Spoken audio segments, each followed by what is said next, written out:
శ్రీ గురుచరిత్ర అధ్యాయం 39 సిద్ధయోగి ఇంకా ఇలా చెప్పారు. గంధర్వపురంలో సోమనాథుడనే సదాచార సంపన్నుడైన వృద్ధ బ్రాహ్మణుడుండేవాడు. అతనిది ఆపస్తంభశాఖ, సోనక గోత్రం. అతని భార్య గంగాంబకు 60 ఏళ్లు నిండినా సంతతి కల్గలేదు. ఆమె నిత్యము శ్రీగురుని దర్శించి వారి పాదాలను పూజించి ఆరతిచ్చి సాష్టాంగ నమస్కారం చేసి తిరిగి వస్తుండేది. ఇలా ఆమె కొన్ని సంవత్సరములు తదేక దీక్షతో చేస్తుండేది. ఒకనాడు స్వామి నవ్వుతూ ఆ మహా ఇల్లాలితో, అమ్మా, ఇన్నాళ్లుగా మమ్మల్ని సేవిస్తున్నావు. నీ అభీష్టమేమిటో ఎన్నడూ చెప్పలేదే? ఇప్పటికైనా చెబితే గౌరీనాథుని కృప వలన నీ కోరిక నెరవేరుతుంది అన్నారు. ఆమె ఎంతో సంతోషించి దోసిలి యొగ్గి కన్నీరు కారుస్తూ ఇలా చెప్పుకొన్నది.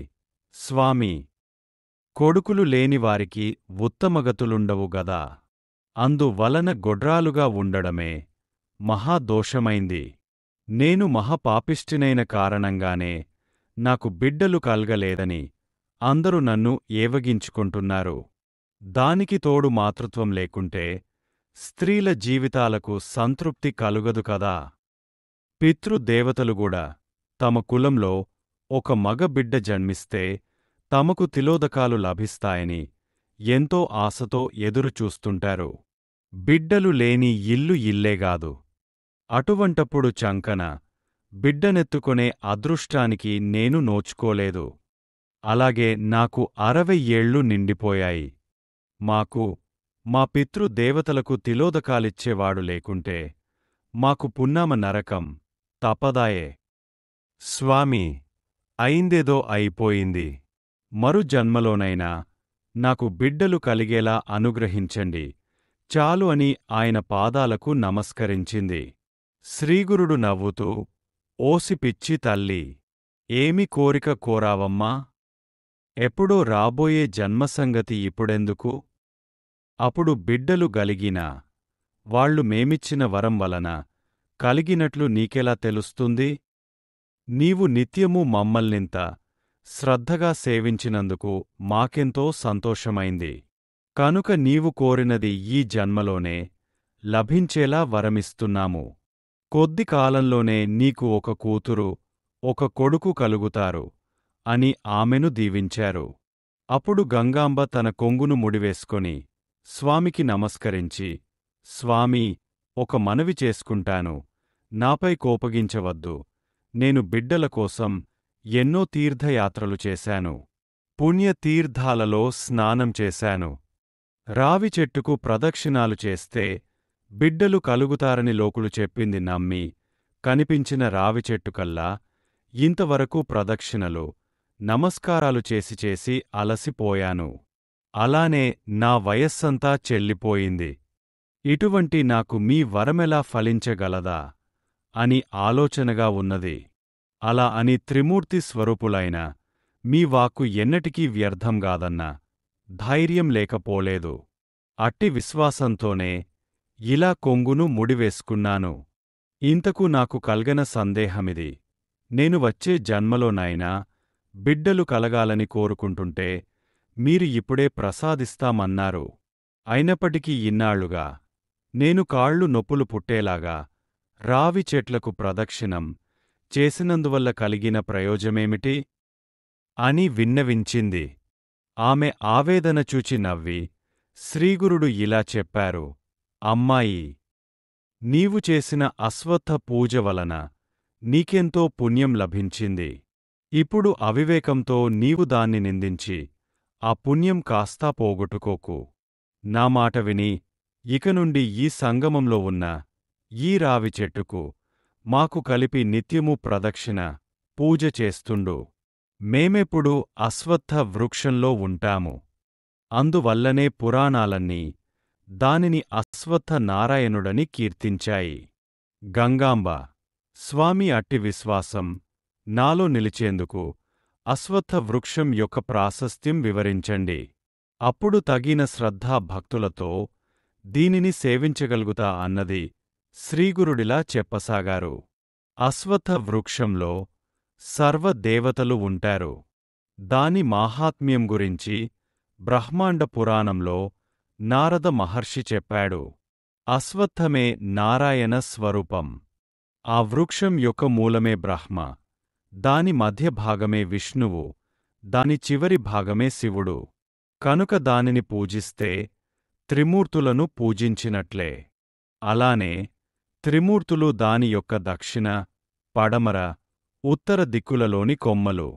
తూర్పు దిక్కుకున్న కొమ్మలలో ఇంద్రాది దేవతలుంటారు. దాని వ్రేళ్లలో మహర్షులు, గోబ్రాహ్మణులు, 4 వేదాలు ఉంటాయి. సప్త సముద్రాలు, పుణ్యనదులు తూర్పు కొమ్మలలో ఉంటాయి.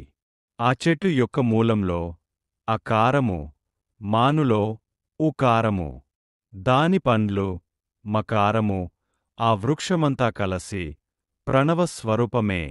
ఇక ఆ చెట్టు యొక్క మహిమ ఎవరు వర్ణించగలరు?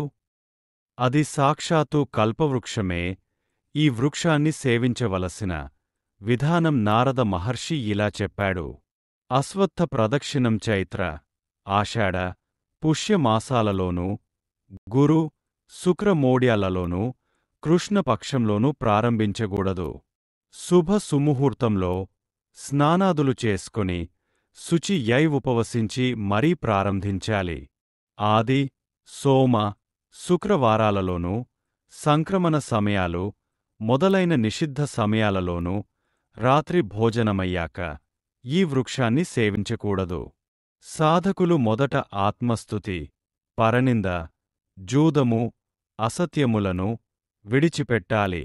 ప్రవహిస్తున్న నీటిలో గుడ్డలతోనే స్నానం చేసి, ఉతికిన గుడ్డలు ధరించి, మొదట గణపతిని పూజించి, కలశాలలో గంగా, యమునలను పూజించాలి. అప్పుడు సంకల్పం చెప్పి అశ్వత్థ వృక్షానికి భక్తితో 7 సార్లు అభిషేకం చేయాలి. అప్పుడు మరలా స్నానం చేసి దేవతామయమైన ఆ వృక్షానికి పురుషసూక్త విధానంగా షోడశోపచార పూజ చేయాలి. అప్పుడు పీతాంబరం ధరించిన నారాయణుని 8 బాహువులు గలవానిగా ధ్యానించాలి. తర్వాత విష్ణు సహస్రనామం చదువుతూగాని, మౌనంగాగాని ఎంతో నెమ్మదిగా ప్రదక్షిణలు చేయాలి.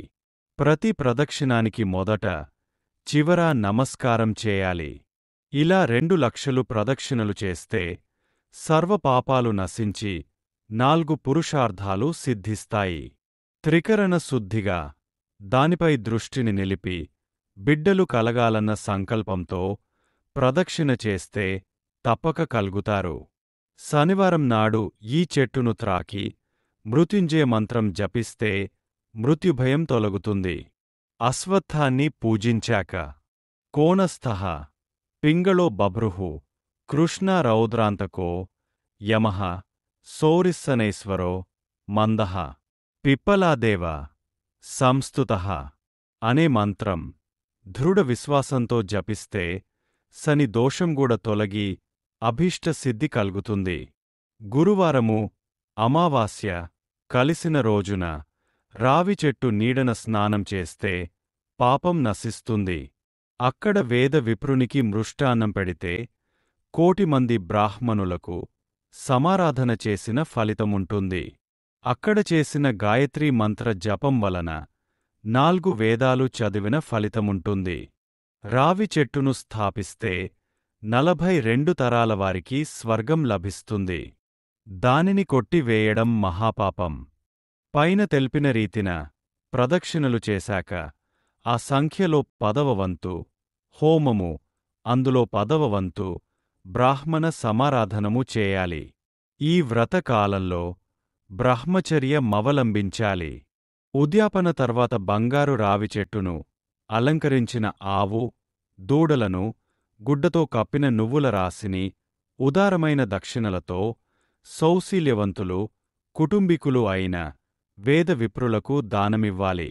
ఇలా చేస్తే తప్పక అభీష్టం సిద్ధిస్తుంది. అమ్మా! అశ్వత్థ మాహాత్మ్యం తెలిసింది గనుక ఇంక దానిని నిందించక, ఎట్టి సంశయము పెట్టుకోకుండా అలా చేయి. నీ అభీష్టం నెరవేరుతుంది. అప్పుడు గంగాంబ స్వామీ, 60 సంవత్సరాలు నిండిన నేను పుట్టుక నుండి వంధ్యను.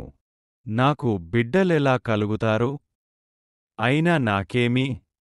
ప్రత్యక్షంగా మీ పాదాలుండగా మరలా ఈ రావి చెట్టును సేవించడమెందుకు అనిపిస్తున్నది. ఏమైనప్పటికీ గురువు మాట కామధేనువని వేదాలు, శాస్త్రాలు చెబుతున్నాయి. కనుక నమ్మి త్రికరణశుద్ధిగా సేవిస్తాను అని చెప్పింది. ఆమె నాటినుండి 3 రోజులు ఉపవసించి 3 పుటల షట్కుల తీర్థంలో స్నానంచేసి గురువు చెప్పినట్లు అశ్వత్థాన్ని సేవించి దానికి 7 బిందెలు నీళ్లు పోసి శ్రీగురు సహితంగా దానిని పూజించింది. ఆ 3 రాత్రులు ఆ దంపతులు సంగమంలోనే ఉన్నారు. 3వ నాటి రాత్రి ఆమెకు స్వప్నంలో ఒక బ్రాహ్మణుడు కన్పించి, అమ్మాయి, నీ కోరిక తీరింది. ఉదయమే శ్రీగురుని పూజించి ఆయనిచ్చిన ప్రసాదం అన్నాడు. అలాగే 4వ రోజు ఉదయం సంగమంలో అశ్వత్థాన్ని సేవించి ఆ దంపతులు మఠానికి వచ్చారు. ఆమె ప్రదక్షిణం చేసే నమస్కరించగానే శ్రీగురుడు నవ్వి 2 పండ్లు ఆమెకిచ్చి, మీ లక్ష్యం నెరవేరింది. పారణ అయ్యాక నీవీ పండ్లు తిను. నీకొక కూతురును, కొడుకును ఇస్తున్నాము. ఇంటికి వెళ్ళి పారణ భోజనం చేసి బ్రాహ్మణులకు దానమివ్వు అని చెప్పారు. ఆమె అలానే చేసింది. ఆ రోజే సూర్యాస్తమయ సమయానికి ముందే ఆమె రజస్వల అయింది. 4వ రోజున స్నానం తర్వాత ఆమె భర్తతోగూడా శ్రీగురుని వద్దకు వచ్చి గురుపూజ చేసింది. శ్రీగురుడు, నీకు పూర్ణాయుష్కులైన బిడ్డలు కలుగుతారు, నీకు ముక్తి లభిస్తుంది అన్నారు. 5వ రోజున భర్తృ సమాగమం వలన ఆమె గర్భం ధరించింది. ఆమె భర్త ఎంతో సంతోషించి వంశవనము, 8వ నెలలో సీమంతము మొదలైన సంస్కారాలన్నీ ఘనంగా జరిపించాడు. ఆమె 7వ మాసంలో మళ్లీ శ్రీగురుని దర్శించి ఆశీస్సులు పొందింది. అప్పుడు శ్రీగురుని ఆజ్ఞ మేరకు ఆ పండు ముత్తైదువ వాయనదానమిచ్చింది. నల్లని వెంట్రుక ఒక్కటైనా లేకుండా జుట్టు నెరిసి పళ్లన్నీ పట్టు తప్పిన తర్వాతగూడా ఆ వయస్సులో ఆమె గర్భవతి ఎలా అయిందని ఆశ్చర్యంతో అందరూ ముక్కున వేలేసుకున్నారు. శ్రీగురుని మహిమ ఎంతటిదో అందరికీ అర్థమైంది. ఆమెకు నవమాసాలు నిండాక ఒక శుభముహూర్తంలో ఆమెకు ఆడపిల్ల పుట్టింది. దైవజ్ఞులు ఆమె శుభ జాతకురాలని చెప్పారు. ఆ బిడ్డకు శ్రీగురుని పేరిట సరస్వతి అని పేరు పెట్టుకున్నారు. 11వ రోజున ఆ బాలింతరాలు నడుముకట్టు వేసుకుని బిడ్డనెత్తుకుని భర్తతో కలిసి శ్రీగురుని దర్శించింది. బిడ్డను ఆయన ముందుంచి, వంధ్యమైన వృక్షం మీ కటాక్షంతో ఫలించింది. అది సుఫలమైతే బాటసారులు సేవిస్తారు. వ్యర్థ ఫలానికంటే వంధ్యత్వమే మేలు అని శ్రీగురుని పాదాలకు నమస్కరించింది. స్వామి వాత్సల్యంతో, పుత్రవతి, లేవవమ్మా అని బిడ్డను చూచి, ఇది ఆడపిల్లేగాని మగపిల్లవాడుగాడే అంటూ ఆమెను చూచి నవ్వి, ఇంక సందేహించనక్కరలేదు, నీకు కొడుకుగూడా పుడతాడు అని చెప్పారు. అప్పుడా పసి బిడ్డను తమ చేతిలోకి తీసుకుని నిమురుతూ, ఈ బిడ్డ దీర్ఘాయువు, సౌభాగ్యము, సౌశీల్యములతో ప్రసిద్ధికెక్కుతుంది. ఆమెకు పుత్ర పౌత్రాభివృద్ధి కలుగుతుంది. ఈమె సౌశీల్యం గురించి విని ఈమె దర్శనానికి దక్షిణ దేశం నుండి ఒక రాజుగూడా వస్తాడు. మీకు వేదశాస్త్ర పారంగతుడు, మహా ఐశ్వర్య సంపన్నుడు అల్లుడుగా దొరుకుతాడు. కాని మీకెలాటి కొడుకు కావాలి? 100 సంవత్సరంలు జీవించే మూర్ఖుడు కావాలా? లేక 30 సంవత్సరాల ఆయుస్సుగల విద్వాంసుడు కావాలా? అన్నారు. గంగాంబ, విద్యావంతుడు, సుగుణాల సంపన్నుడు అయిన కొడుకునే ప్రసాదించండి. అతనికి 5 పిల్లలు కలిగేలా దీవించండి అని చెప్పి స్వామికి నమస్కరించింది. స్వామి తథాస్తు ఆమెను దీవించి పంపివేశారు. 1 సంవత్సరంలో ఆమెకు కొడుకు పుట్టాడు. అతనికి కూడా నృసింహ అని శ్రీగురుని పేరే పెట్టారు. వాడు కొంతకాలానికి మహాపండితుడై 5 బిడ్డలను కన్నాడు. గంగమ్మ కూతురు సరస్వతికి గూడ గొప్ప యజ్ఞ దీక్షితునితో వివాహమైంది. అతని చేత యజ్ఞాలు చేయించుకోడానికి కాశీ నుండి శ్రీమంతులు, పండితులు వచ్చి అతనిని తీసుకు వెళ్తుండేవారు. శ్రీగురు కృప ఎంతటిదో చూచావా? నామధారక. వారి అనుగ్రహంతో అసాధ్యమైనది గూడ సాధ్యమవుతుంది. వారిని దృఢ విశ్వాసంతో సేవించడమే మన కర్తవ్యం. శ్రీదత్తాయ గురవే నమః. శ్రీ శ్రీపాద శ్రీవల్లభాయ నమః. శ్రీ నృసింహ సరస్వత్యే నమః. శ్రీ గురుచరిత్ర అధ్యాయం 40. సిద్ధయోగి. శ్రీగురు లీలలు ఇంకా ఇలా వివరించారు. గంధర్వపురానికి ఒకనాడు నరహరి శర్మైనే కుష్ఠురోగి వచ్చాడు. అతనిది యజుస్శాఖ, గార్గ్యగోత్రము. అతడు స్వామికి నమస్కరించి చేతులు కట్టుకుని ఇలా మనవి చేసుకున్నాడు. స్వామీ, మీరు సాక్షాత్తు పరంజ్యోతి స్వరూపులని భక్తులపై వాత్సల్యంతో ఇలా భూమిమీద అవతరించారని విని మిమ్మల్ని ఆశ్రయించడానికి వచ్చాను. నా జన్మ ఈ కాలి క్రింద మట్టి వలె వ్యర్థమైపోయింది.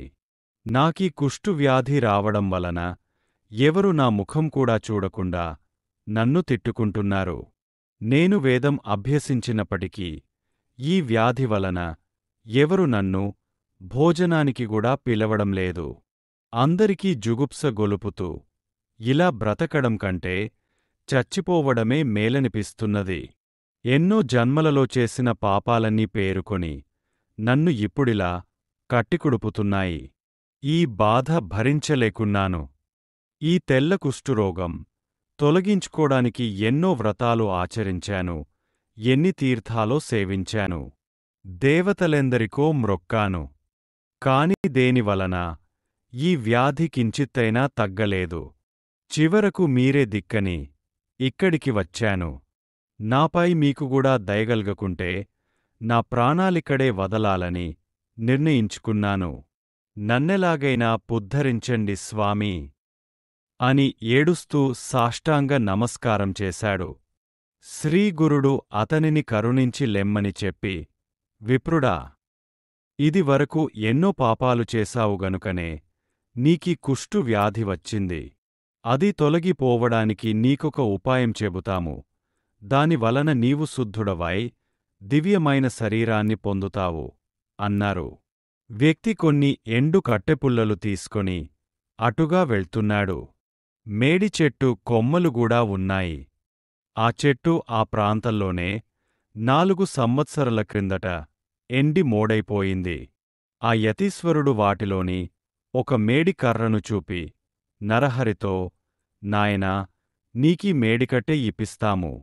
నీవు దానిని తీసుకునిపోయి మా మాట యందు దృఢ విశ్వాసముంచి మేము చెప్పినట్లే చేయి. దానిని సంగమంలోని సంగమేశ్వరాలయం వద్ద భీమానది ఒడ్డున భూమిలో నాటు. నిత్యమూ స్నానం చేసి ఈ రావి చెట్టుకు ప్రదక్షిణం చేసి 2 చేతులలో 2 కుండల నిండుగా నీరు తెచ్చి 3 పూటలా ఆ ఎండు కట్టెకు పోస్తుండు. అది ఎప్పుడు చిగురిస్తుందో అప్పుడే నీ పాపం పోయి నీ శరీరం స్వచ్ఛమవుతుంది. వెళ్ళు అని చెప్పారు. నరహరి ఆయన మాటపై సంపూర్ణమైన విశ్వాసముంచి ఆ కట్టెను భక్తితో నెత్తిపై మోసుకొనిపోయి ఆయన చెప్పినట్లే చేయసాగాడు. అతడు నిత్యము దీక్షగా దానికి నీరు పోయడం చూచిన వారంతా నవ్వి, ఓరి వెర్రి బ్రాహ్మణుడా, నీకేమైనా మతిపోయిందా?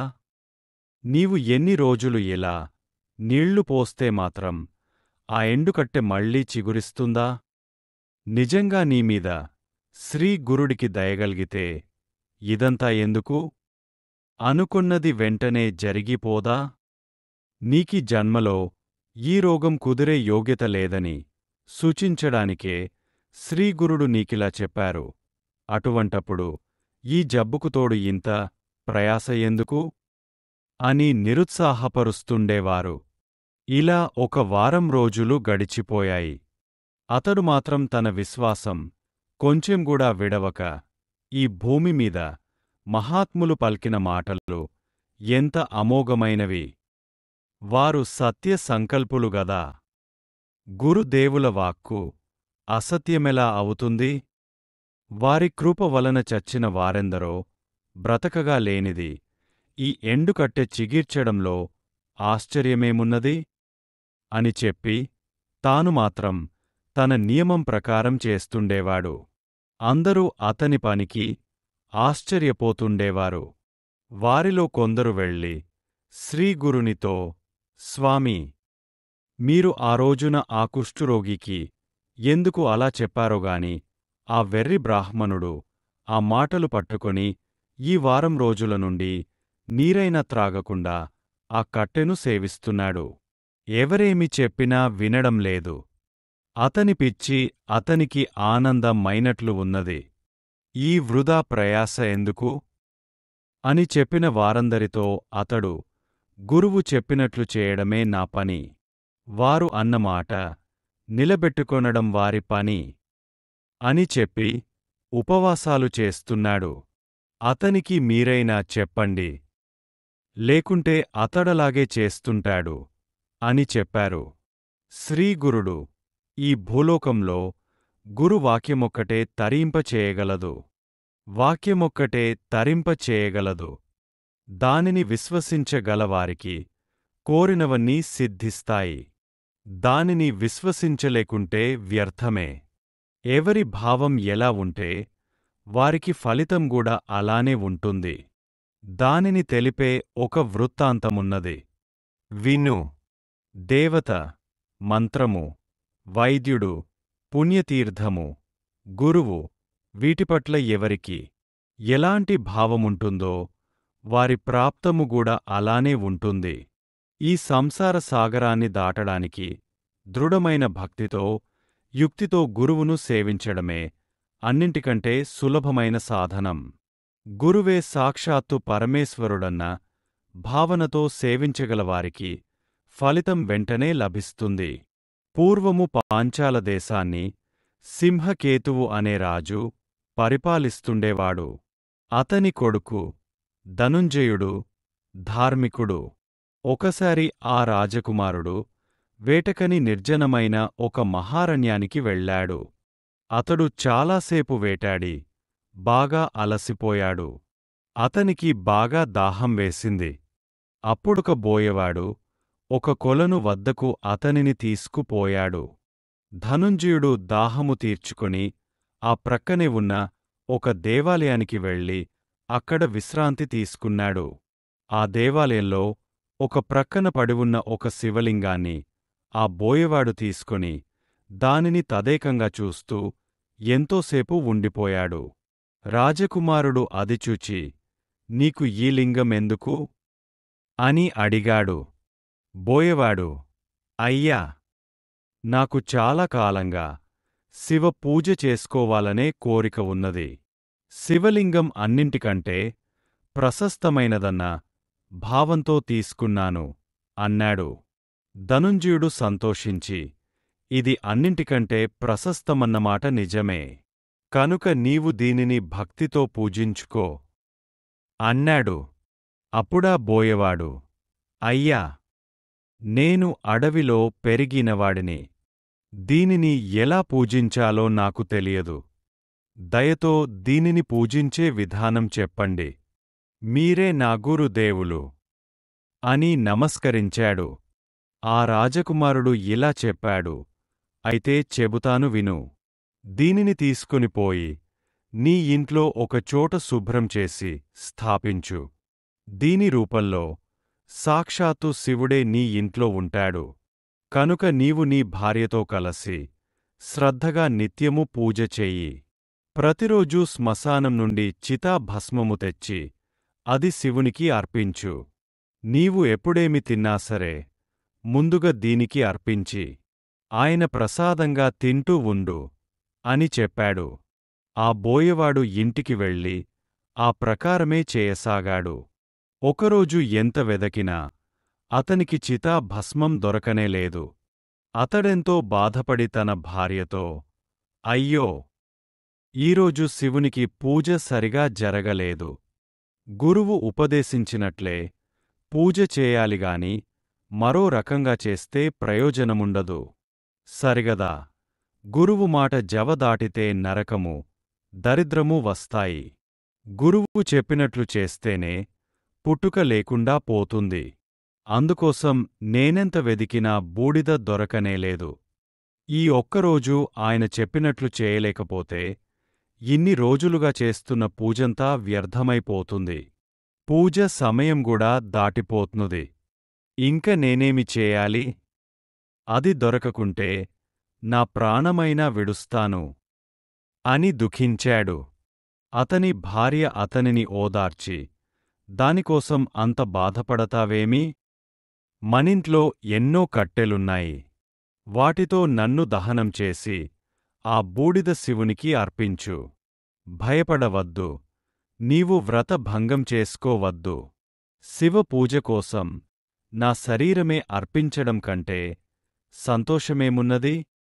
ఇది ఏనాటికైనా చచ్చి బూడిద కావలసినదే గదా. అట్టి దానిని శివ పూజకర్పించడం కంటే కావలసినదేమున్నది అని ధైర్యం చెప్పింది. అప్పుడతడు, నీవు పడుచు దానివి. సంసార సుఖంగూడా నీవు పూర్తిగా అనుభవించలేదు. ఒక బిడ్డనైనా కనలేదు. సూర్యచంద్రుల సాక్షిగా నిన్ను ఏలుకుంటానని బాస చేసిన నేను నిన్ను చేతులారా చంపుకుంటానా? అలా చేస్తే నాకెంతో పాపమొస్తుంది. ఆడదానిని చంపినందుకు నన్నందరూ నిందిస్తారు. అంతటి పాపం చేస్తే శివుడుగూడా నన్ను క్షమించడు. నీ తల్లిదండ్రులకు గూడా అన్యాయం చేసినవాడనవుతాను అంటూ వలవలా ఏడ్చాడు. ఆమె, నీకెంత వెర్రి! నాపై నీకంత మోహమెందుకు? నీటి బుడగలాగా ఈనాడు ఉన్న శరీరం రేపు లేకుండా పోతుందే. పుట్టిన తర్వాత ఎవరైనా చావవలసినదేగా. నా తల్లిదండ్రులు నన్ను నీకు అప్పగించాక నేను నీదానినే గదా. నేనేమైనా పరాయిదాన్నా? నీలో భాగాన్నే కదా. శివునికోసం నీవు నన్ను దహనం చేస్తే స్త్రీ ప్రాణాన్నే అర్పించినట్లే అవుతుంది.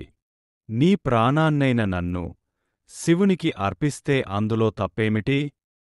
అది నా అదృష్టమే గదా. అలా చేస్తే శివుడు మనిద్దరినీ రక్షిస్తాడు అని పట్టుబట్టి చివరకు అతనినెలాగో ఒప్పించింది. అప్పుడామె ఇంట్లోకి వెళ్ళి తలుపు వేసుకొని ఇంటికి నిప్పుపెట్టమన్నది. అతడలానే చేసి సర్వమూ భస్మమైపోయాక దానినంతా భక్తితో లింగానికి అర్పించి కృతార్థుడనవగలిగానని ఎంతో ఆనందించాడు. తర్వాత ఏకాగ్రమైన మనసుతో హృదయపూర్వకంగా శివునికి నమస్కరించి అలవాటు ప్రకారం ప్రసాదం తీసుకోడానికి రమ్మని తన భార్యను కేకవేశాడు. శివుని అనుగ్రహం వలన ఆమె తిరిగి బ్రతికి శరీరంతో నడచి వచ్చింది. వారిద్దరూ శివుని ప్రసాదం తిన్నాక చూస్తే వారి ఇల్లు వెనుకటి వలెనే చెక్కుచెదరకుండా నిలచి ఉన్నది. సబరుడు ఆశ్చర్యపడుతుంటే అతని భార్య, స్వామీ, 4 ప్రక్కలా ఇల్లంటుకుని మండుతున్నగాని నాకదేమో ఎక్కడ లేని చలి పుట్టింది. నేను ముడుచుకుని పడుకోగానే గాఢంగా నిద్రపట్టింది. తర్వాత ఏమైందో నాకు తెలియలేదు. మీరు పిలవగానే మెలకువ వచ్చి లేచి వచ్చాను. ఆహా! ఏమి ఈ ఈశ్వరుని లీల! అనగానే శివుడు వారికి సాక్షాత్కరించాడు. వారు నమస్కరించగానే జీవితాంతంలో వారు 1,000,000 సంవత్సరంలో స్వర్గలోకంలో నివసించేలా వరమిచ్చి అదృశ్యమయ్యాడు. దేనియందైనా పూర్ణ విశ్వాసముండాలేగాని ఎంతటి ఫలితమైనా లభించగలదు. కనుక ఆ కుష్ఠురోగి అయిన నరహరి చేస్తున్న సేవకు ఫలితముండకపోదు. ఎవరి భావానికి తగిన ఫలితం వారికి తప్పక లభిస్తుంది అన్నారు శ్రీగురుడు. కొద్దిసేపట్లో స్వామి సంగమానికి వెళ్ళి అక్కడ తమ అనుష్ఠానం పూర్తి చేసుకొని ఆ కుష్ఠురోగి వద్దకు వెళ్లారు. అతడు ఆయన చెప్పినట్లే ఎంతో భక్తి శ్రద్ధలతో చేస్తుండటం చూచి ఆనందించారు. నరహరి ఆ కట్టెకు నీరు పోసి ఆయన వద్దకొచ్చి నమస్కరించాడు. ఆయన తమ కమండలంలోని నీరు తీసి ఆ ఎండిన మేడీ కర్రమీద చల్లారు. మరుక్షణమే అది చిగీర్చింది. అనుష్ఠానానికని సంగమానికి వచ్చిన వారంతా ఆశ్చర్యచకితులై చూస్తూ ఉండగానే అది పెరిగి చిన్న మేడి చెట్టయింది.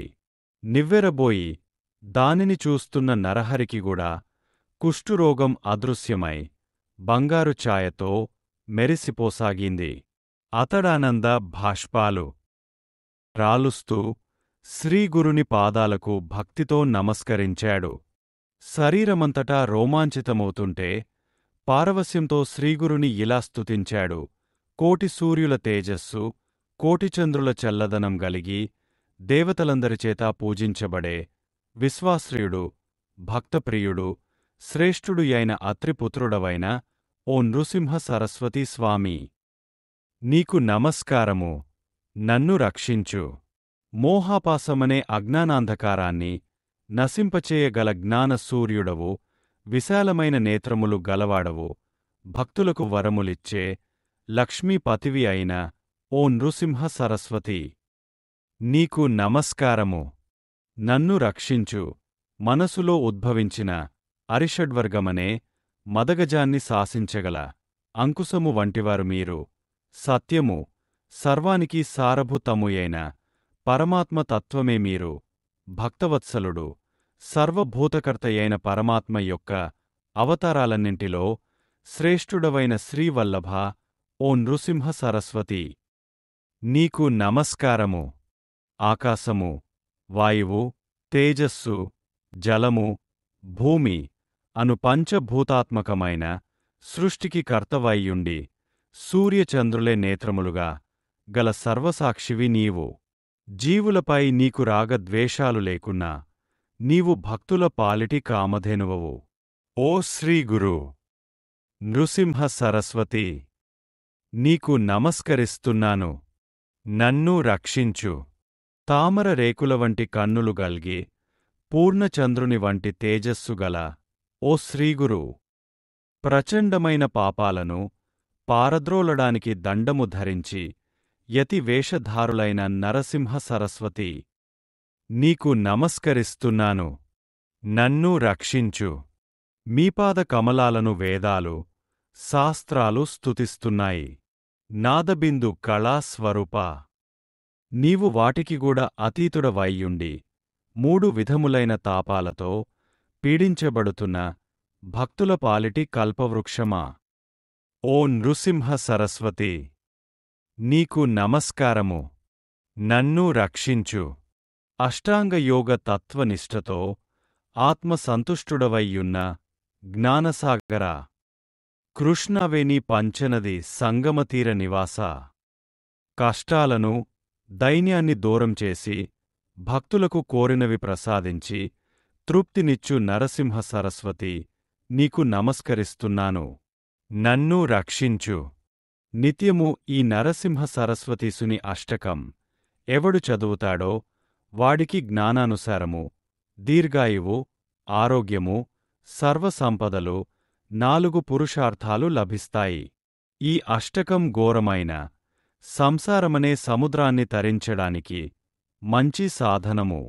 ఈ శ్లోకంలో శ్రీగురుని విష్ణువుగా స్తుతించినప్పుడు శ్రియావల్లభ అనడంలో శ్రీపాదవల్లభుని అవతారము అన్న శ్లేష ఉన్నది. నరహరి శర్మ కన్నిటితో స్వామి పాదాలభిషేకించి వాటిని విడవక అలానే పడివున్నాడు.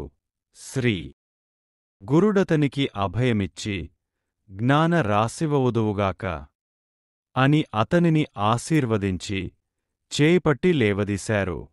అక్కడ చేరినవారందరూ ఆ గురు మాహాత్మ్యం చూచి ఆశ్చర్యపోయి ఆయనకు నమస్కరించారు. అప్పుడు వారందరినీ తీసుకొని ఆయన గంధర్వపురంలోని తమ మఠానికి చేరుకున్నారు.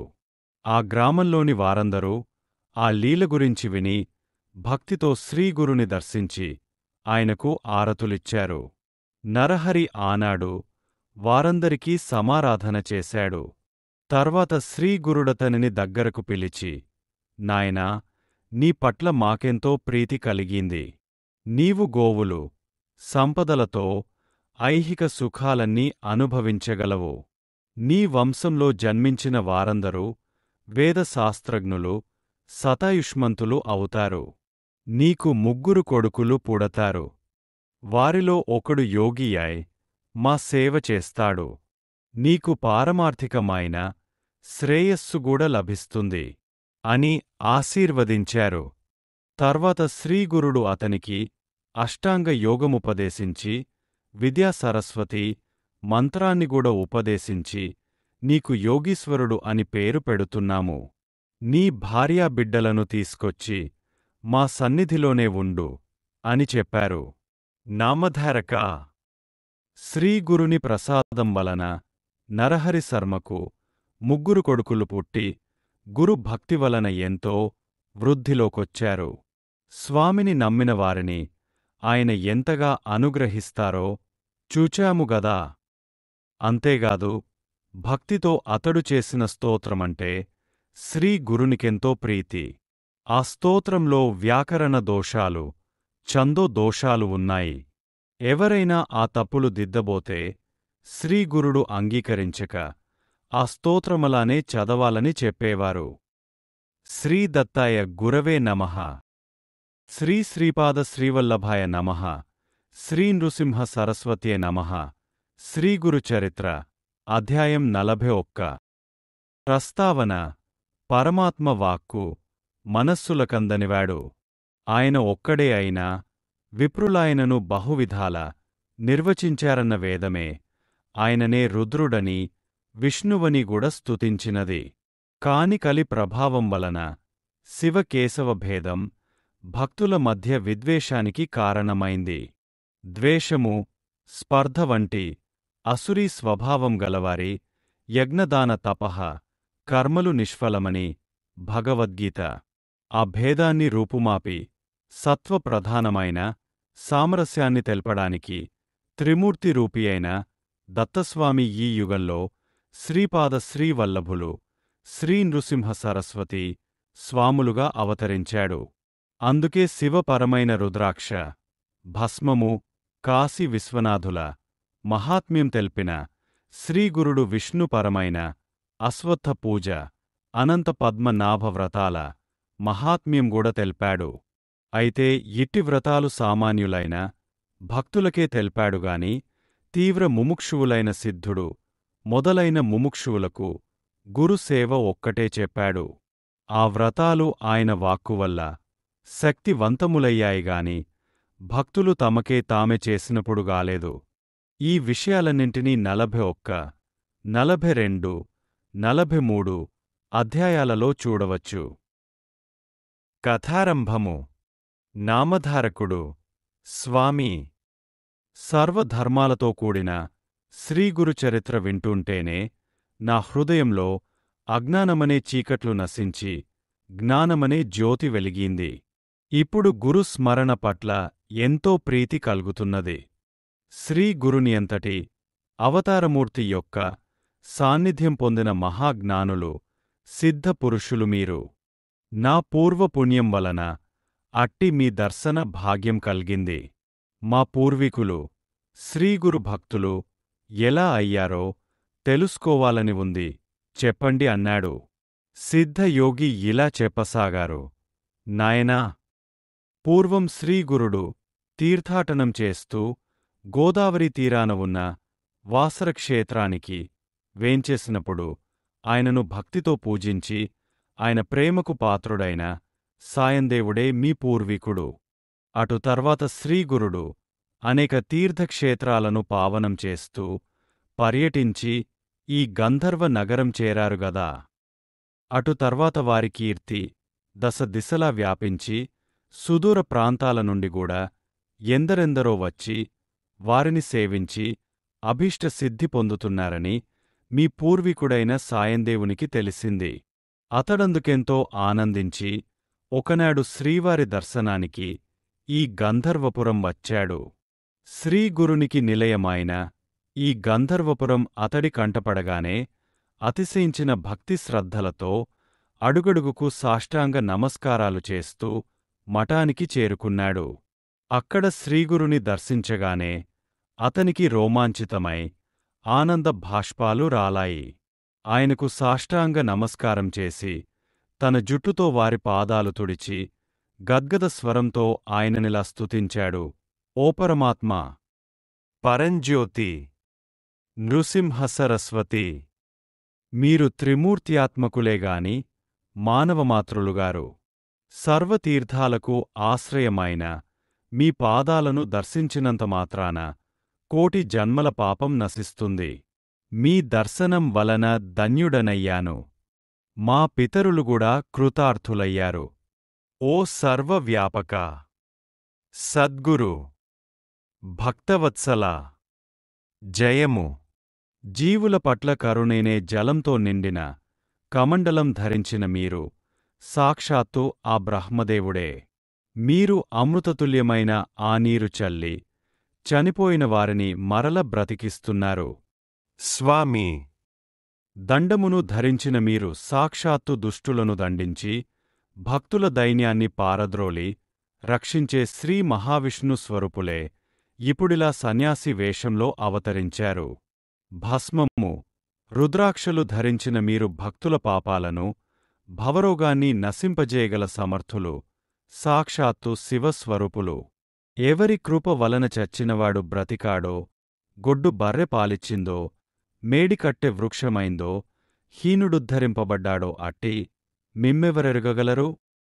మాకు పరమ భక్తుడవు. నీ స్తోత్రం వలన మాకు సంతోషమైంది. నీ వంశస్థులందరూ శ్రీగురుడు సంతోషించి సాయందేవుడి తలపై చేయిపెట్టి, నాయనా, నీవు మా భక్తులై చిరకాలం వర్ధిల్లుదురుగాక అని ఆశీర్వదించారు. తర్వాత శిష్యులందరితో ఆయన, మీరంతా సంగమంలో స్నానం చేసి అశ్వత్థవృక్షాన్ని సేవించి పంక్తి భోజనానికి రండి అని చెప్పి సాయందేవునితో, నీవుగూడా వారితో వెళ్ళెరా, ప్రసాదం తీసుకొందువు అన్నారు.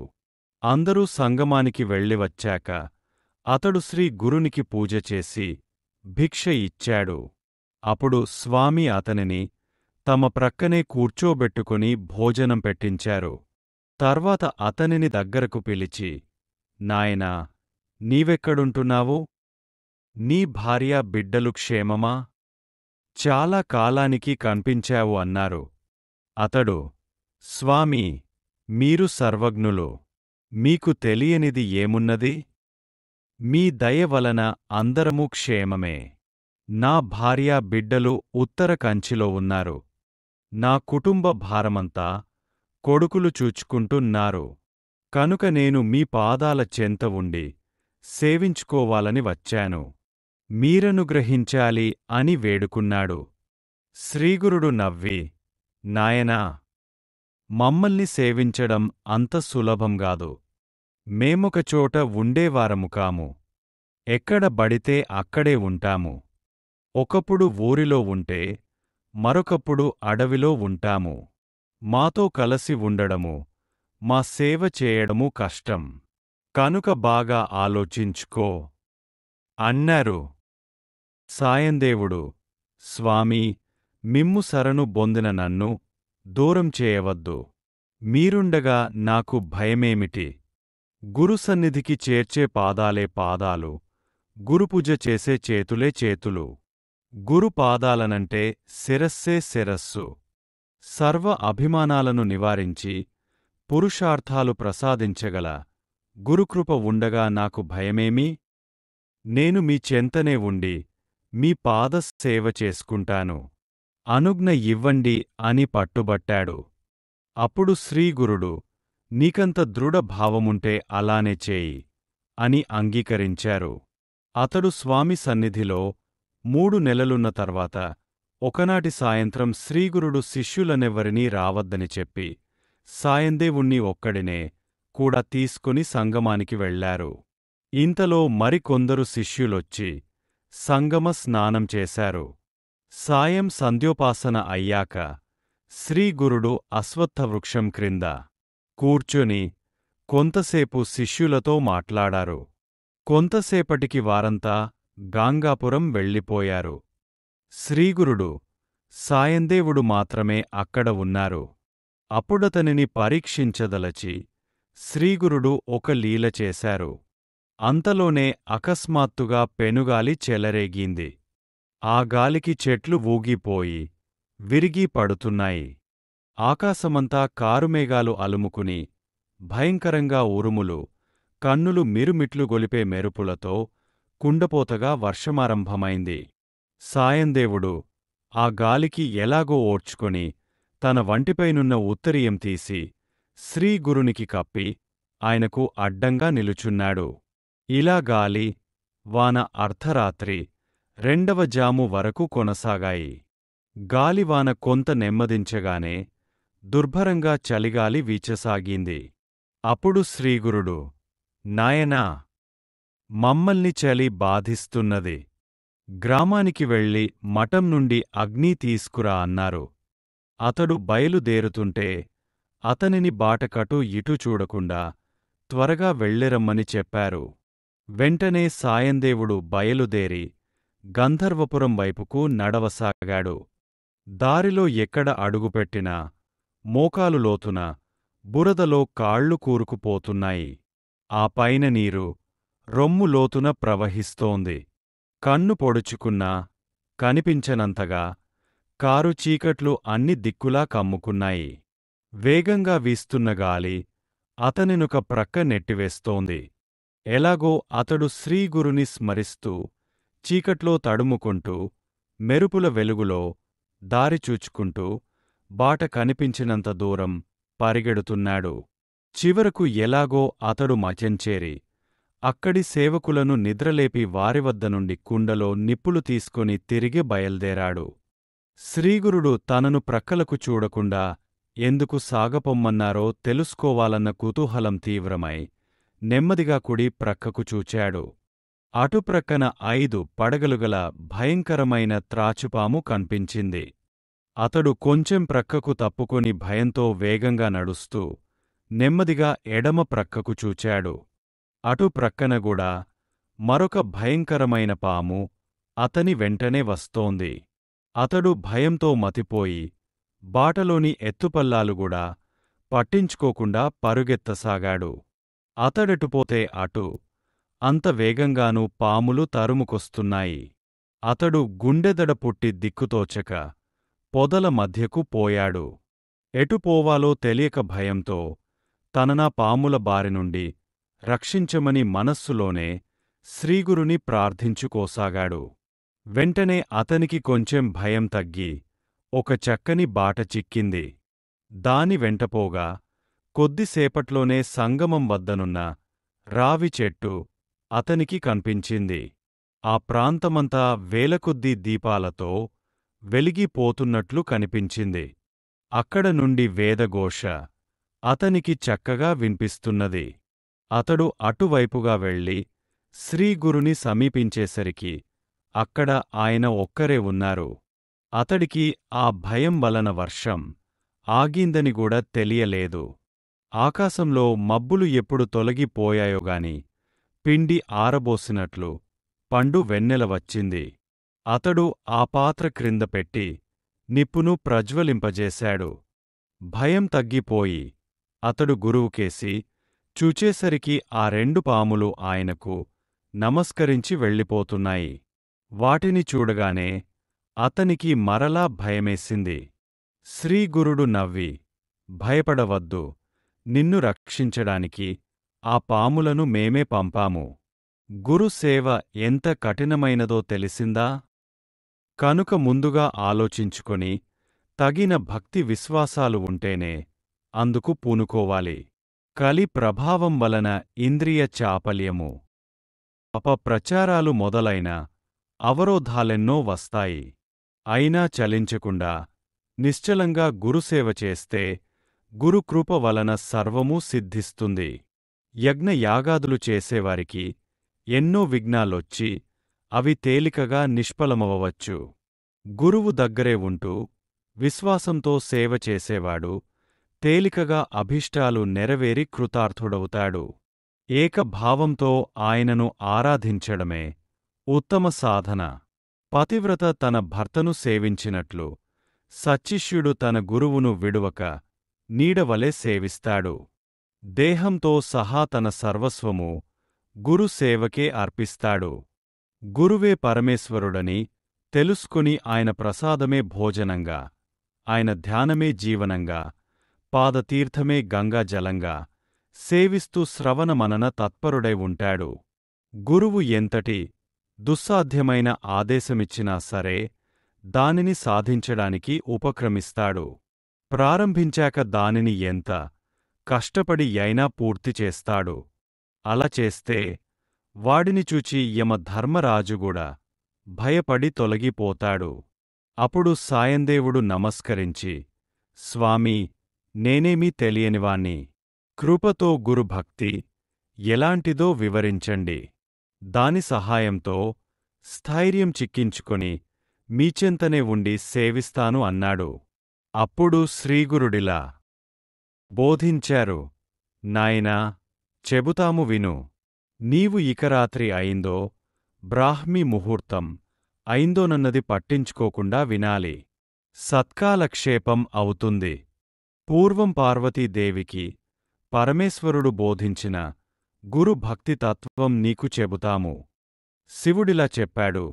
దేవి, గురువే ఈశ్వరుడన్న దృఢమైన విశ్వాసంతో ఆయనను సేవించడం వలన సర్వసిద్ధులు కలుగుతాయి.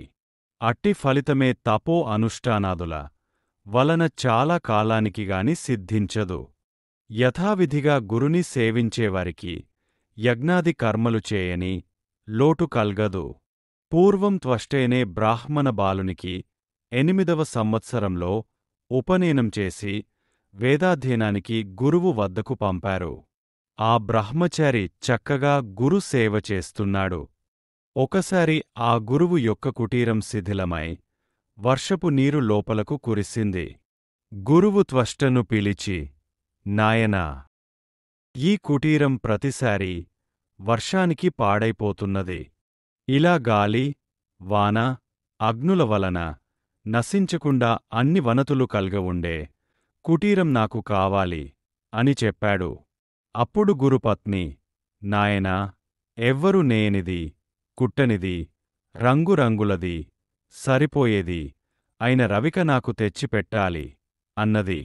ఇంతలో గురుపుత్రుడు వచ్చి, అన్నా, నాకు మట్టి అంటనివి, నీటిమీద నడిపించగలవి, ఎప్పుడూ సరిపోయేవి అయిన పాదరక్షలు కావాలి అని చెప్పాడు.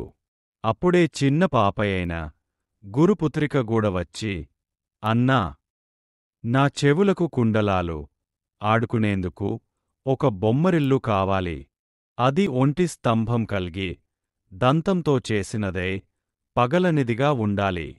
అది నా వెంట తీసుకెళ్లడానికి వీలుగా ఉండాలి.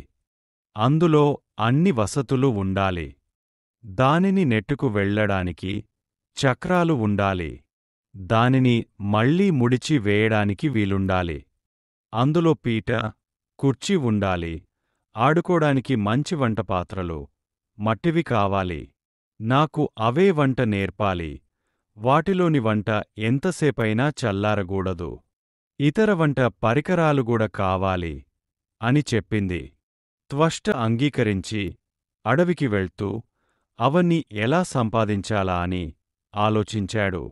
చివరకు దిక్కుతోచక తన గురువునే ధ్యానించి తన మనస్సులోనే ఆయనను శరణు పొందాడు. అలా పోతుండగా అతనికి ఒకచోట ఒక అవధూత కన్పించి, నాయనా, నీవెవరు? ఇంత చిన్నవాడవు. ఈ ఘోరమైన అరణ్యంలో చింతాక్రాంతుడవై తిరుగుతున్నావేమి? అన్నాడు.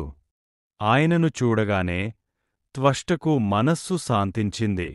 తన గురువే ఆ రూపంలో దర్శనమిచ్చినట్లనిపించింది. అతడు ఆయనకు నమస్కరించి, స్వామీ, ఈ నిర్మానుష్యమైన అరణ్యంలో దర్శన మిమ్మల్ని చూడగానే మీరు సాక్షాత్తు ఈశ్వరుడని నాకు తోచింది. మీ మాత్రం చేతనే నా మనస్సు స్థిరపడి ఆనందం లభించింది అని తాను సాధించవలసిన కష్టతరమైన పనుల గురించి విన్నవించుకొన్నాడు. అవధూత అతనిని ఆశీర్వదించి, నాయనా, అభీష్టప్రదుడైన విశ్వేశ్వరుడు కాశీలో ఉండగా దుర్లభమేమున్నది? నీవు కాశీ వెళ్ళి విశ్వనాథుని పూజించు. ఆయన వరంతో బ్రహ్మాది దేవతలుగూడా ఎంతో మహిమను పొందారు. కేవలం గుక్కెడు పాలు కోరిన ఉపమన్యువుకు ఆయన సాక్షాత్తు ఆ పాల సముద్రాన్నే ప్రసాదించిన దయాళువు అని చెప్పాడు. గురుసేవ దప్ప వేరేమీ ఎరుగని త్వష్ట, స్వామీ, కాశీక్షేత్రం ఎక్కడ ఉన్నది? అని అడిగాడు. అప్పుడు ఆ మునిశ్రేష్ఠుడు, కాశీకి నిన్ను నేనే స్వయంగా తీసుకుపోతాను. నీ వలన నాకు గూడా విశ్వనాథుని దర్శనమవుతుంది అని చెప్పి తన లీలచేత అతనిని మనోవేగంతో కాశీకి తీసుకువెళ్ళాడు. శ్రీదత్తాయ గురవే నమః. శ్రీ శ్రీపాద శ్రీవల్లభాయ నమః. శ్రీ నృసింహ సరస్వత్యై నమః. శ్రీగురుచరిత్ర అధ్యాయం 42. వారిద్దరూ కాశీ చేరిన తర్వాత త్వష్టకు అవధూత బోధించిన కాశీయాత్రా విధానం గురించి నామధారకునితో సిద్ధయోగి ఇంకా ఇలా చెప్పారు. విశ్వేశ్వరుని దర్శనము, అంతర్గృహయాత్ర, దక్షిణోత్తర మానసయాత్ర, పంచక్రోశయాత్ర, స్నానము, దానము, అర్చన, శ్రాద్ధము, అన్నపూర్ణ విశ్వేశ్వర, బిందు మాధవ, దుండి వినాయక, దండపాణి, కాలభైరవ గుహ, గుహకాశి, మణికర్ణిక మొదలైనవి దర్శించి పూజ చేసి నీపేరు మీదుగా ఒక లింగ ప్రతిష్ఠ చేసుకో. ఇలా చేస్తే నీగురు భక్తి దృఢమై ఈశ్వర సాక్షాత్కారమవుతుంది. కనుక నీవు నిస్సందేహంగా నీ మనస్సులో గురుచరణాలను స్థిరంగా నిలుపుకో అని చెప్పి రెప్పపాటులో అవధూత అదృశ్యమయ్యారు. త్వష్ట ఆశ్చర్యచకితుడై, ఆహా, ఈ మహాత్ముడు నా గురుకృప వలన సాక్షాత్కరించిన విశ్వేశ్వరుడే, సందేహము లేదు. తనను నేను ఆరాధించుకున్నా ఆయన ప్రసన్నుడవటము గురుకృప వల్లనే గదా. లేకపోతే ఎన్నో సంవత్సరంలు తపస్సు చేసినా ప్రసన్నుడు కాని ఈశ్వరుడు నాకెందుకు ప్రసన్నుడవుతాడు? అనుకుని యథావిధిగా కాశీయాత్ర, లింగ ప్రతిష్ఠ చేశాడు. అతడు ధ్యానించగానే విశ్వనాథ లింగములో శంకరుడు దర్శనమిచ్చి వరం కోరుకోమన్నాడు. అతడు తన గురువు, గురుభార్య మొదలైనవారు అడిగినవి విన్నవించాడు. శంకరుడు వరమిచ్చి, నాయనా, నీ గురుభక్తికి మెచ్చాను. నీవు విశ్వకర్మ అనే సృష్టికర్తవు అవుతావు అని ఆశీర్వదించి అదృశ్యుడయ్యాడు. త్వష్ట సంతోషించి తన గురువు, గురుపత్ని, పిల్లలు కోరినవన్నీ సృష్టించి సమర్పించుకొన్నాడు. గురువు సంతోషించి అతనికి జ్ఞానము, సర్వసిద్ధులు, నవనిధులు, యశస్సు కలిగేలా ఆశీర్వదించారు. కనుక గురుభక్తి వలన సాధ్యము గానిది ఏదీ లేదు. ఇది భావగర్భితమైన కథ. వివేకంతో గూడిన గురుభక్తియే గురువు కోరిన కుటీరం. చిత్ర విచిత్రము, నామరూపాత్మకము అయిన విశ్వమే జగన్మాత స్వరూపమన్న దృఢ భావనయే గురుపత్ని కోరిన రవిక. యమ నియమాలతో నిగ్రహించబడిన మనస్సే గురుపుత్రుడు కోరిన పాదరక్షలు. ఇలా బాహ్యాభ్యంతరాలలో పరిశుద్ధమునర్చబడిన అవయవధాతుమయమైన మానవదేహమే గురుపుత్రిక కోరిన బొమ్మరిల్లు. ఇవన్నీ ఈశ్వరానుగ్రహం వలన, ఈశ్వరానుగ్రహం సద్గురు సేవ వలన కలుగుతాయి. సేవ చేయడం వలన తాను కోరుకున్న త్వష్టకు బ్రహ్మపదం లభించింది. గురుభక్తునికి ముగ్గురు మూర్తులు వసులవుతారు. గురువు లేక మోక్షము సిద్ధించదు. శ్రీగురుడు గురుసేవా ప్రాశస్త్యం చెప్పడమయ్యేసరికి సూర్యోదయమైంది. సాయందేవుడు శ్రీగురునికి నమస్కరించి ఆనంద పారవస్యంతో, ఓ కృపామూర్తి, నాకిప్పుడు ఒక అపూర్వమైన దర్శనమైంది. మీరీ కథలో భాగంగా కాశీయాత్ర వివరిస్తుంటే నేను మీతో కలిసి కాశీక్షేత్రం దర్శించినట్లు అనుభవమైంది. అది నిద్రావస్థో లేక స్వప్నమో తెలియటం లేదు. జగద్గురు, మీ నిజతత్వము తెలియని మూఢులకు విశ్వేశ్వరులైన మీరు మానవులుగా కనిపిస్తున్నారు. మీరు ఎక్కడ ఉంటే అదే కాశీ అంటూంటే అతని శరీరమంతా రోమాంచితమై కంఠం గద్గదమైంది. అతడిలా శ్రీగురుని స్తుతించాడు. మొదట అద్వయులుగా ఉండి సంకల్పమాత్రాన ఈ బ్రహ్మాండ రూపం ధరించి మరల దానిని పాలించడానికి అవతరించిన ఓ నృసింహ సరస్వతి, మీ పాదపద్మములకు వందనములు.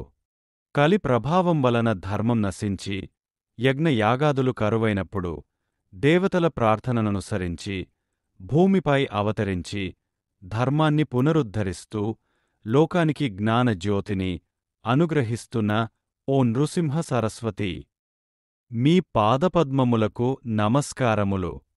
సంసార సాగరంలో మునిగియున్న భక్తులను తరింపచేయడానికి అవతరించి చతుర్ధాశ్రమం స్వీకరించి లోకోద్ధరణ చేస్తున్న ఓ నృసింహ సరస్వతి, మీ పాదపద్మములకు నమస్కారములు. స్వామి, మీ చరిత్ర చిత్రమైనది. మీ కీర్తి భూమండలమంతా వ్యాపించింది.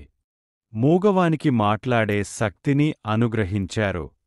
గ్రుడ్డివారికి దృష్టి, గొడ్రాలికి సంతానం, ఎండుకట్టెకు ప్రాణం, విధవరాలికి సౌభాగ్యము, భక్తులకు సిరి సంపదలు ప్రసాదించారు. ఓ నృసింహ సరస్వతి, మీ పాదపద్మములకు నమస్కారములు. పాపాన్ని, దారిద్ర్యాన్ని పోగొట్టి జగత్తుకు జ్ఞానజ్యోతి ప్రసాదిస్తూ కామధేనువు మరియు కల్పవృక్షాల వలె భక్తులు కోరినవన్నీ నెరవేరుస్తూ ముముక్షువులకు ముక్తిని గూడమీరు అనుగ్రహిస్తున్నారు. వేదాలకు గూడా అతీతమైన స్వరూపం గల ఓ నృసింహ సరస్వతి, మీ పాదపద్మములకు నమస్కారములు. ఓ గురుమూర్తి, మీ పాదపద్మములను నిత్యము స్మరించేవారికి సర్వతీర్థక్షేత్రాలను సేవించిన ఫలితము, వాటిని దర్శించిన వారికి వేలాది అశ్వమేధాది యాగాలు చేసిన ఫలితము ప్రసాదిస్తున్న ఓ నృసింహ సరస్వతి, మీ పాదపద్మములకు నమస్కారములు. వేదాలకు గూడా మీ నామ మాహాత్మ్యం అంతుపట్టనిది. సకల భువనాధిపతులైన మీ పాదద్వయాన్ని నా హృదయ కమలంలో నిల్పుకొని మనసారా మరల మరల నమస్కరిస్తున్నాను. ఓ నృసింహ సరస్వతి, మీ పాదపద్మములకు నమస్కారములు. శ్రీ సద్గురు, నన్ను రక్షించు. వేదాలకు గూడా అంతుపట్టని మీ పరిశుద్ధమైన చరిత్రను నేనేమి వర్ణించగలను? మీరు ఓంకార స్వరూపులు. పంచభూతాలు, సూర్యచంద్రులు, జీవాత్మ అనే 8 రూపాలలో మీరీ విశ్వరూపం ధరించారు. ఓ నృసింహ సరస్వతి, మీ పాదపద్మములకు నమస్కారములు. ఈ కలియుగంలో భక్తులనుద్ధరించడానికి దండకమండలుధారియైన యతీశ్వరుని రూపంలో అవతరించి భీమ అమరజా సంగమంలో శ్రీ నృసింహ సరస్వతియను పేర నివసించిన శ్రీగురు, మీ పాదపద్మములకు నమస్కారములు. ఈ ప్రపంచంలోని భక్తులందరినీ తరింపచేయడానికి, యోగులకు దీక్షణను గ్రహించడానికి గాంగాపుర క్షేత్రంలో వెలసి 4 పురుషార్థాలు ప్రసాదిస్తున్న ఓ నృసింహ సరస్వతి, మిమ్మల్ని స్తుతించడం వలన నాలోని దోషాలన్నింటినీ జయించి మీ పాదపద్మములకు నమస్కరిస్తున్నాను.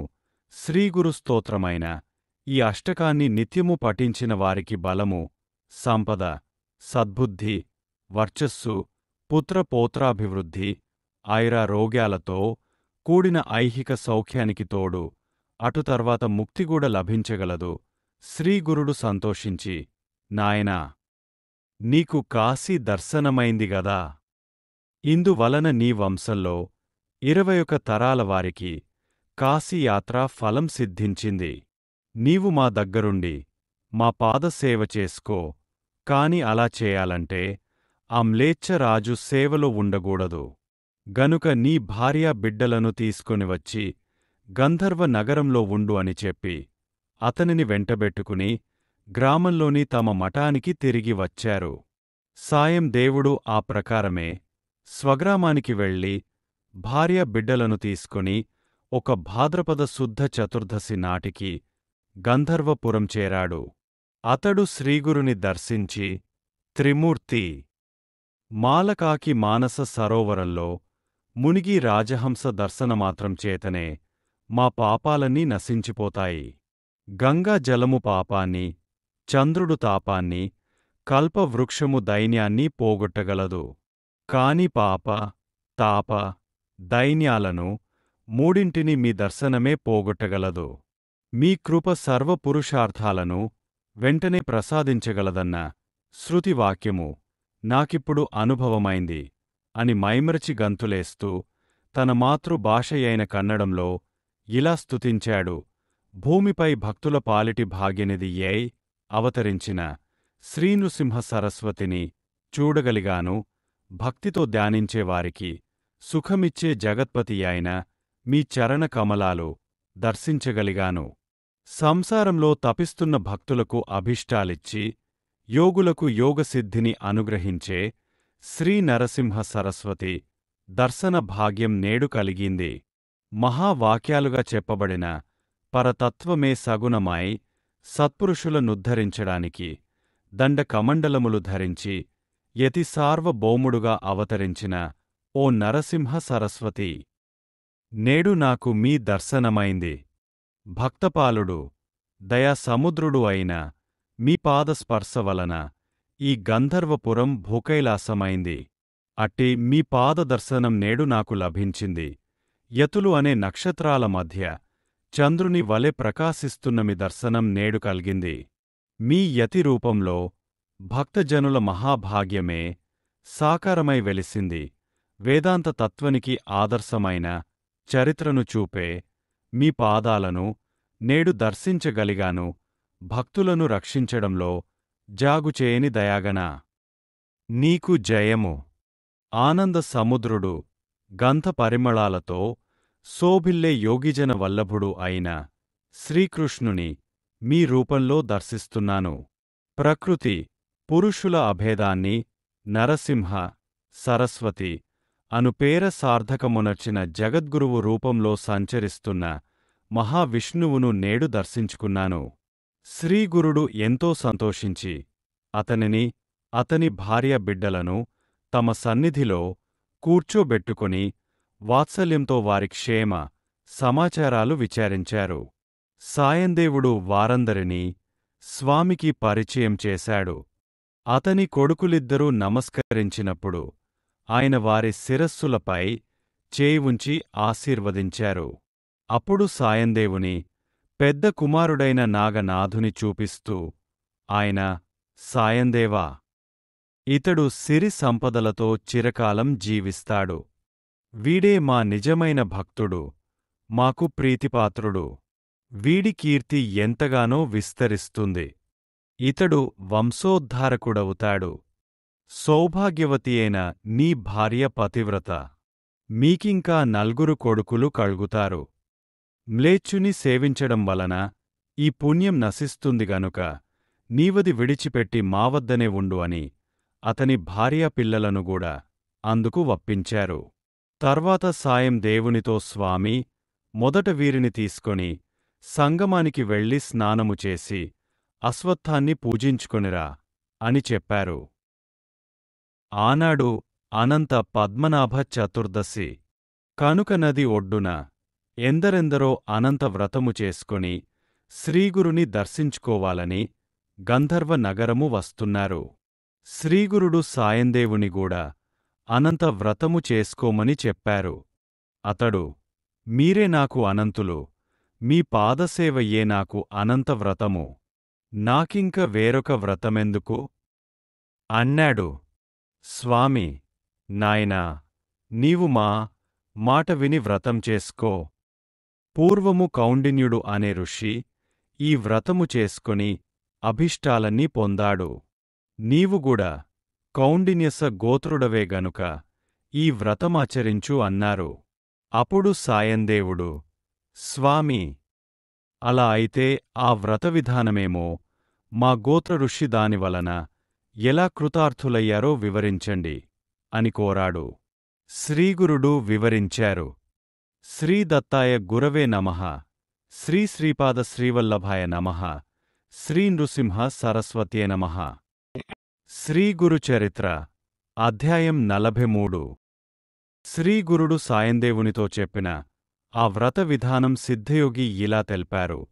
ఈ అనంత వ్రతము ఆచరించడం వలన ఎందరికో అభీష్టాలు సిద్ధించాయి. దీనివలన ధర్మరాజు తాను కోల్పోయిన రాజ్యమంతా తిరిగి పొందగలిగాడు. పాండుపుత్రుడైన ధర్మరాజు కపట జూదంలో ఓడిపోయి తన తమ్ములను ద్రౌపదిని తీసుకొని ఘోరమైన అడవి ప్రాంతాలకు వెళ్ళి ఎన్నో కష్టాలు అనుభవించాడు. అయినప్పటికీ వారంతా శ్రీకృష్ణుడే తమకు గతియని దృఢంగా విశ్వసించారు. దుర్యోధనుడు మొదలైనవారు వాళ్ల రాజ్యమపహరించి పరాభవించి అడవులకు పంపడమేగాకుండా వారిని ఇంకెన్నో రీతుల కష్టపెట్టారు. వారు కడుపు నిండా భోజనమైనా లేక బాధపడుతుంటే వారి పుణ్యంగూడా నశింపజేయమని దూర్వాస మహర్షిని పురిగొల్పి వారిపైకి పంపారు. ఒకప్పుడ ధర్మాత్ములైన పాండవులపై దయతో శ్రీకృష్ణుడు వారి వద్దకు వెళ్ళాడు.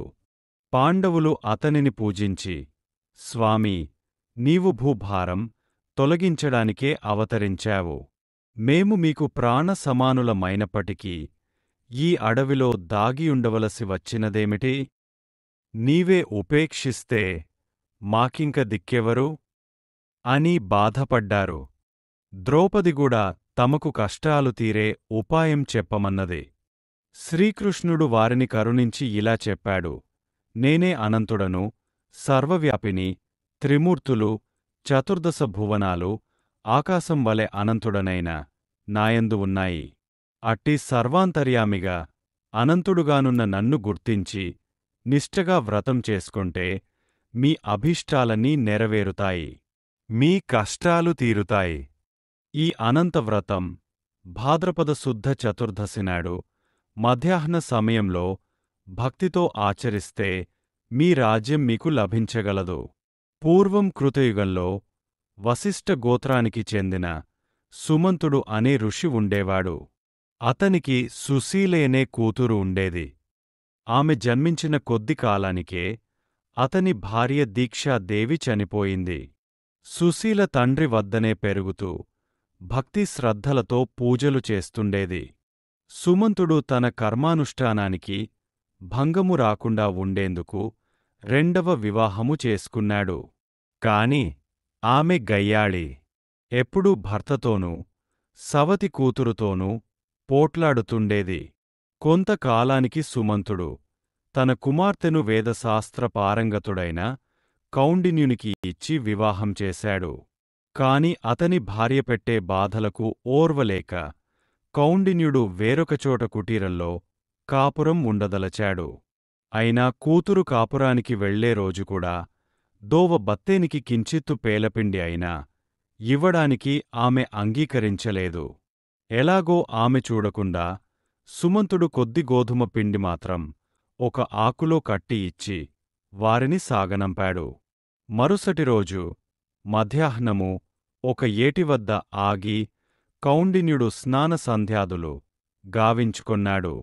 అక్కడ కొందరు స్త్రీలు ఎర్రని చీరలు కట్టుకుని కలశాలు పెట్టి పూజిస్తుంటే సుశీలాదేవి విచారించగా తాము అనంత వ్రతం చేస్తున్నట్లు చెప్పారు. ఆమె కోరిక మీదట ఒక ముత్తైదువ ఆ వ్రత విధానము ఇలా చెప్పింది. ప్రతి భాద్రపద శుక్ల చతుర్దశినాడు 14 ముడులు వేసిన ఎర్రని తోరము సిద్ధము చేసుకొని ప్రవహించే నీటిలో స్నానం చేసి ఎర్రని చీర కట్టుకొని ఆకులతో ఒక కలశం స్థాపించాలి. ఒక క్రొత్త వస్త్రమీద గంధంతో అష్టదళ పద్మము గీచి దానిపైన దర్భలతో చేసిన సర్పాకృతి నుంచి శేషసాయి అయిన చతుర్భుజుని ద్వాదశాక్షరి మంత్రంతోగాని పురుష సూక్త విధానంతోగాని యథాశక్తి పూజించాలి. తరువాత ఆ తోరము కుడి చేతికి కట్టుకొని పాత తోరం విసర్జించాలి. తరువాత గోధుమ పిండి వంట నివేదించి దక్షిణతో సహా ఒక వేద విప్రునికి దానమియ్యాలి. తరువాత యథాశక్తి బ్రాహ్మణులకు భోజనం పెట్టాలి. ఇలా 14 సంవత్సరములు చేశాక 14 కుండలు దానమిస్తే అన్ని పురుషార్థాలు సిద్ధిస్తాయి. ఇలా చెప్పి ఆ ముత్తైదువ సుశీలాదేవి చేతగుడా అనంత వ్రతం చేయించింది. తరువాత ఆమె తన భర్తతో కలసి బయలుదేరింది. ఆ వ్రత మహిమ అన్నట్లు దారిలో ఒక పట్టణంలోని పౌరులు ఆ దంపతులకు ఎదురొచ్చి వారినక్కడే ఉండమని ప్రార్థించారు. అక్కడ కొంతకాలం కౌండిన్యుడు శ్రీమంతుడై సుఖంగా నివసించాడు. ఒకరోజున కౌండిన్యుడు తన భార్య చేతికున్న తోరము చూచి, ఇదేమిటి? నన్ను వశం చేసుకోడానికి ఈ ఎర్రని తోరం ధరించావా ఏమీ? అని అడిగాడు. అది అనంత తోరమని, దాని మహిమ వల్లనే తమకు సిరిసంపదలు వచ్చాయని ఆమె చెప్పినా నమ్మక అతడు దానిని తెంచి నిప్పులో పడేశాడు. కొద్ది కాలంలో వారింట దొంగలు పడి సర్వమూ దోచుకుపోయారు. అప్పుడు కౌండిన్యుడు తన తప్పిదము గుర్తించి ఎలాగైనా అనంతుని దర్శించి ఆయనను శరణు పొందనిదే భోజనమైనా చేయనని శపథము చేసి అనంతా అనంతా అని కేకలు వేస్తూ ఒక అడవిలో వెదకసాగాడు. దారిలో ఒకచోట పూత కాయలు కాయని ఒక పెద్ద మామిడి చెట్టు చూచాడు. అదేమి చిత్రమోగాని దానిమీద ఒక్క పక్షైనా వాలలేదు. కౌండిన్యుడు అనంతుడు ఎక్కడ? అని అడుగగా ఆ చెట్టు నాకే ఆయన దర్శనం లభించలేదు అని చెప్పి, నీకు కనిపిస్తే నా దుస్థితి గురించి ఆయనకు నివేదించు అని చెప్పింది. ఆ ముని మరొకచోట ఒక గడ్డి పరకేనా కొరకని ఆవును దూడను చూచి వాటిని అడిగాడు. అవిగూడా అలానే చెప్పాయి. మరొక చోట అటువంటి ఆంబోతే కన్పించి అలానే చెప్పింది. ఇంకొంత దూరం వెళ్ళాక కౌండిన్యునికి 2 కొలనులు కన్పించాయి. ఒక దానిలోని నీరు మరొక దానిలోకి ప్రవహిస్తున్నది. వాటి దగ్గర ఎక్కడా ఒక్క కొంగైనా వాలడం లేదు. అవిగూడా అనంతుని గురించి అతనికి అలానే చెప్పాయి. తర్వాత ఒక గాడిద, ఒక ఏనుగు కన్పించి అనంతుడు తమకెక్కడా కన్పించలేదన్నాయి. చివరకు అలసిపోయిన కౌండిన్యుడు ఒకచోట కూలబడ్డాడు. అప్పుడొక ముసలివాడు అతనిని చేపట్టి లేవదీసి అనంతుని చూపిస్తాను రమ్మని ఒక అందమైన పట్టణంలోని రాజభవనంలో సింహాసనంపైనున్న ఒక సుందర విగ్రహుని చూపించాడు. కౌండిన్యుడు అతడే అనంతుడని తలచి అతనిని స్తుతించి నమస్కరించాడు. అప్పుడు అనంతుడు అతనికి 4 పురుషార్థాలు, శాశ్వత వైకుంఠ నివాసము వరంగా ప్రసాదించాడు. అప్పుడు కౌండిన్యుడు తాను అడవిలో చూచిన వింతలన్నింటినీ ఆయనకు చెప్పాడు. అనంతుడిలా చెప్పాడు. పూర్వము ఒక విప్రుడు విద్వాంసుడై ఎవరికీ విద్య నేర్పకుండా తన కాలమంతా శాస్త్రవాదాలతోనే గడిపాడు. అందుకతడు మరుజన్మలో ఆ వ్యర్థమైన మామిడి చెట్టే అడవిపాలయ్యాడు. చవిటి నేలను దానమిచ్చినవాడు మరు జన్మలో మేతమేని పశువయ్యాడు. శ్రీమంతులైగూడ కొంచెమైనా దానము చేయనివాడు నీవు చూచిన ఆబోతుగా జన్మించాడు. ఒకరికొకరు దానమిచ్చి పుచ్చుకున్న అక్క చెల్లెళ్లే నీవు చూచిన ఆ 2 చెరువులు. క్రోధము వహించినవాడు గాడిదగాను, మదించి విచ్చలవిడిగా ప్రవర్తించినవాడు ఏనుగుగాను జన్మించారు. నీవు పశ్చాత్తాపంతో పరిశుద్ధుడయ్యావు గనుకే ఆ వృద్ధుడి రూపంలో నేనే నీకు దర్శనమిచ్చాను. అవన్నీ పశ్చాత్తాపంతో తమ దుస్థితి నీతో చెప్పుకొని నాకు తెల్పమని నిన్ను కోరినాయి గనుకనే వాటన్నింటికీ ముక్తి కల్గింది. నీవు పునర్వసు నక్షత్రమై శాశ్వతంగా ఆకాశంలో నిలుస్తావు అని అనంతుడు ఆశీర్వదించి పంపాడు. అప్పటినుంచి సుశీలాదేవి, కౌండిన్యుడు సుఖంగా జీవించి తర్వాత వైకుంఠానికి వెళ్లారు. శ్రీకృష్ణుడు చెప్పిన ఈ కథ విని పాండవులు అనంత వ్రతం ఆచరించి అనంతుని కృప వలన యుద్ధంలో శత్రువులను ఓడించి మరలా రాజ్యం సంపాదించుకోగలిగారు. నమ్మి ఈ వ్రతం ఆచరించి సత్ఫలితము పొందని వారే లేరు. కనుక సాయందేవా నీవుగూడా నీ గోత్ర ఋషి అయిన కౌండిన్యుని వలె ఆ వ్రతం ఆచరించు. ముందు ముందు నాగనాథుడు, అతని సంతతివారు నిష్ఠతో ఈ వ్రతం ఆచరించి శ్రీగురుని పూజించి అచ్చటి బ్రాహ్మణులకు, సన్యాసులకు సంతర్పణ చేశారు. తర్వాత అతడు తన భార్యాబిడ్డలను ఇంటివద్ద దించివచ్చి తన జీవిత శేషమంతా గురుసేవలోనే గడిపి తరించాడు. అందువల్లనే నీకీనాడు కల్పవృక్షం వంటి శ్రీగురు చరిత్ర లభించింది. అతడి వంశంలో జన్మించినందుకు నీవెంతో ధన్యుడవు. శ్రీదత్తాయ గురవే నమః. శ్రీ శ్రీపాద శ్రీవల్లభాయ నమః. శ్రీ నృసింహ సరస్వత్యై నమః. నా ఛానల్ని చూసి నేను పెట్టే ప్రతి వీడియోని చూస్తున్నందుకు మీ అందరికీ కృతజ్ఞతలు. దయచేసి నా వీడియోలని లైక్, షేర్ చేయండి. కుదిరితే కామెంట్ చేయండి. కొత్తగా చూసేవాళ్లు నా ఛానల్ని సబ్స్క్రైబ్ చేయండి.